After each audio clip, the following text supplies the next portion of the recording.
हरे राम राम राम हरे हरे, हरे कृष्ण कृष्ण कृष्ण हरे। तो ये सबको हैबिचुअल हो गया है ना। थोड़ा सा अगर थोड़ा आगे पीछे कुछ कह दिया तो उस पर कितनी एकाग्रता लगती हो, ऐसा हो जाते हो। और एकाग्रता से जब भी हम कोई चीज़ देखते हैं तो हम जल्दी ग्रास्प करते हैं, उसमें सारी इंद्रियां वहीं की वहीं रह जाती है, मुंह वहीं का वहीं फटाका फटाका रह जाता, आंखें एकदम स्थिर हो जाती, सारी इंद्रियां उस देखने के उसमें आ जाती, ताली भी आंखों में आ जाती है, श्रवण इंद्री भी जैसे आंखों में आ जाती है ना, क्योंकि उस समय आंख का ज़्यादा अभी उपयोग है कि आपको देखना है कि क्या गाया, और एकदम चिपक जाता है आपका कि हरे राम, यहाँ पे मेरे राम प्यारे राम, सब कुछ नहीं उस समय दिखाई देता, केवल लक्ष्य दिखाई देता है ना। जो चीज़ स्थूल है, जो चीज़ सुनाई देती है, जो चीज़ शब्दों में आती है, शब्दों में आती है, और वो एक को नहीं बहुतों को सुनाई देती है, मतलब वो स्थूल प्रक्रिया है। हरे राम मेरे राम प्यारे राम, हरे हरे, हरे कृष्ण हरे राम राम राम हरे कृष्ण, ठीक है। ये जो सीक्वेंस है तो वही हरे राम का ही, पर अगर सीक्वेंस चेंज होता है तो उसे हमें एकाग्रता से देखना पड़ता है, वो भी स्थूल चीज़ है। आपका भगवान आपसे सतत बातें कर रहा है, सतत, उसे सुनने के लिए आपको कितनी एकाग्रता चाहिए वो सोच लो, है ना। आपकी अच्छी अवस्था, आपकी बुरी अवस्था, अच्छी में एक बार निश्चित मानिए कि अच्छी में एक बार गुरु और ईश्वर आपको साथ ना दिखें, पर आपकी बुरी अवस्था में वो छोड़ कभी नहीं सकता, इसी का नाम भगवान, ये भरोसा होना चाहिए। फिर आप अपनी मान्यता से, अपनी चिंतन से, अपनी दुर्बुद्धि से आप कुछ भी सोच लो, वो अलग बात है, पर ईश्वर अपना कभी भी कर्तव्यच्युत नहीं होता। जो कृष्ण, जो भगवान भूरी भूरी प्रशंसा करते हैं कर्तव्य परायण होने के लिए, वो क्या खुद कर्तव्यच्युत हो सकता?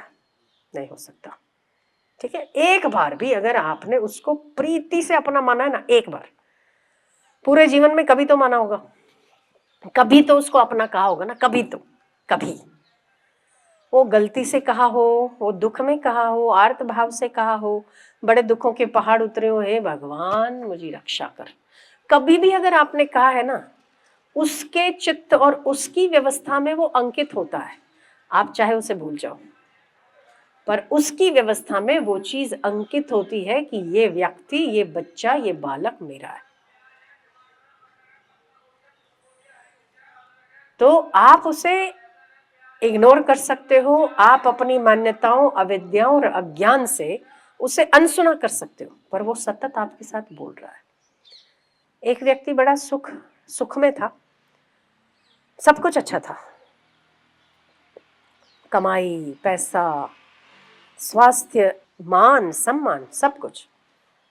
अचानक से वो कुछ जीवन के ऐसे क्षण आए कि उसकी कंपनी या उसका जो दुकान था किसी और की कंपटीशन में आया, तो थोड़ा कम चलने लगा, थोड़ा उसने कुछ कर्जा वर्जा भी ले लिया था कहीं से, कर्जा चुकते नहीं हुआ, बड़ा परेशान हुआ। लोग आके घरों के बाहर खड़े रहने लगे कि या तो तुम्हारा गाड़ी उठा कर ले जाएंगे, तुम्हारा गैस का बाटला ले जाएंगे, तुम्हारा ये ले जाएंगे, वो ले जाएंगे।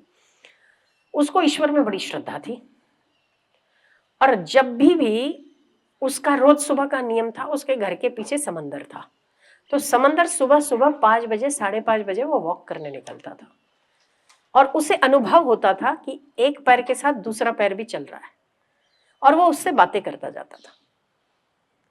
बातें करते करते वो उसका वॉक पूरा हो जाता, वापस आता और कहता कि चल अब मैं ना दुकान जा रहा हूँ, एकदम बन ठन के, आज ना ग्रीन कलर का ड्रेस पहनूंगा, ग्रीन कलर की शर्ट पहनूंगा, मैं कुर्ता आज ब्लू कलर का पहनूंगा, एक एक चीज की बात करता था।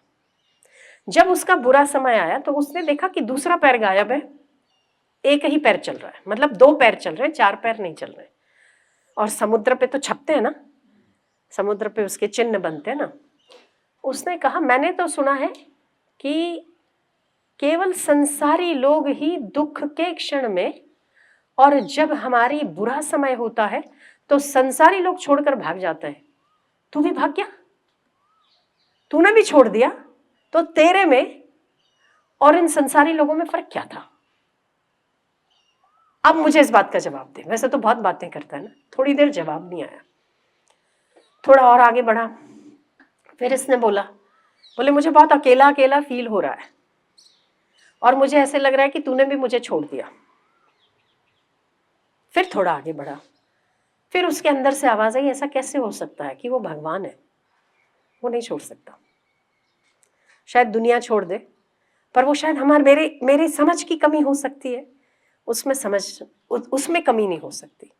उसके आंखों से आंसू आए। बोलना बोलना, आज मुझे पैर मेरे अकेले अकेले के क्यों दिख रहे हैं? क्यों आज तेरा साथ नहीं दिख रहा है? थोड़ा सा आगे बढ़ा, जहां कोई नहीं था वहां उसको आवाज आई, मूर्ख, जो पैर के चिन्ह तू देख रहा है ना, वो तेरे पैर के चिन्ह नहीं है, वो मेरे पैर के चिन्ह है। और तो बोले फिर मेरे पैर के चिन्ह कहाँ है? बोले तू मेरी गोद में है।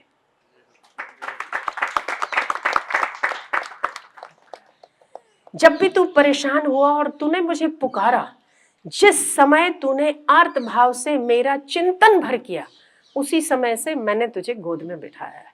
और तब से लेकर अब तक जब भी तू जाता है वहां मैं तुझे गोदी में उठा कर जाता हूं। इसीलिए वो जो पैर के निशान देखे वो तेरे नहीं है, मेरे पैर के निशान है।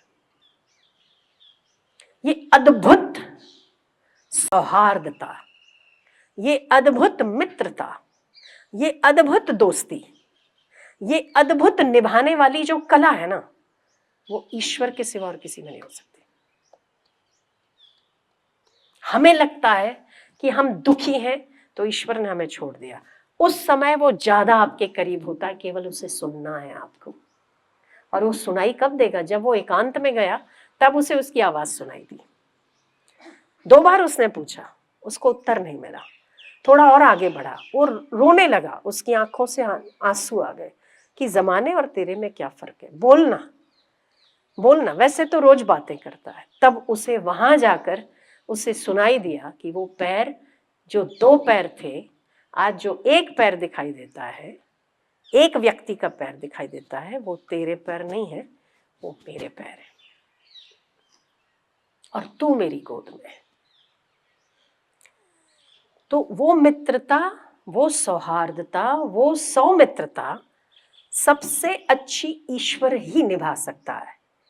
कि जब दुख आए, जब कष्ट आए, जब परेशानी आए, तब जो ईश्वर की आपके अंदर से जो बल आता है, जो साहस आता है, जो आपको वो कुछ कहता है, पर सुनने के लिए हम शायद अपने दुखों में इतनी सुई अटक जाती है ना, हमारी सबसे बड़ी मूर्खता है।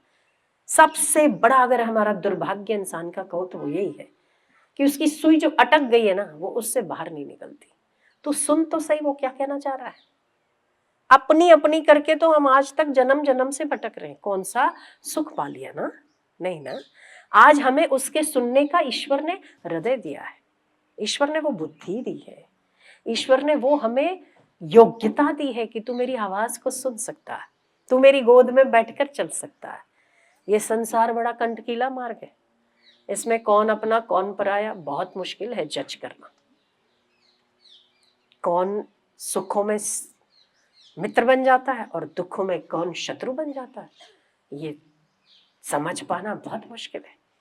और ऐसे वक्त में ही वो एकांत चाहिए जिस समय ईश्वर आपसे बात कर रहा हो या आप उससे बात कर रहे हो, तो उसका जवाब क्या है वो सुनने की ताकत भी एक मनुष्य को ईश्वर ने दी है। पर हम अपनी अगर मान्यताओं से उठेंगे तो हम बहुत स्पष्ट समझ पाएंगे कि वो क्या कहना चाहता है। ईश्वर परम सुहृद है, परम मित्र है। ईश्वर जैसा दूसरा कोई व्यक्ति, कोई कान, कोई हृदय इस संसार में पैदा नहीं हुआ जो आपको सुन सके, आपको समझ सके, आपके सवालों के उत्तर दे सके।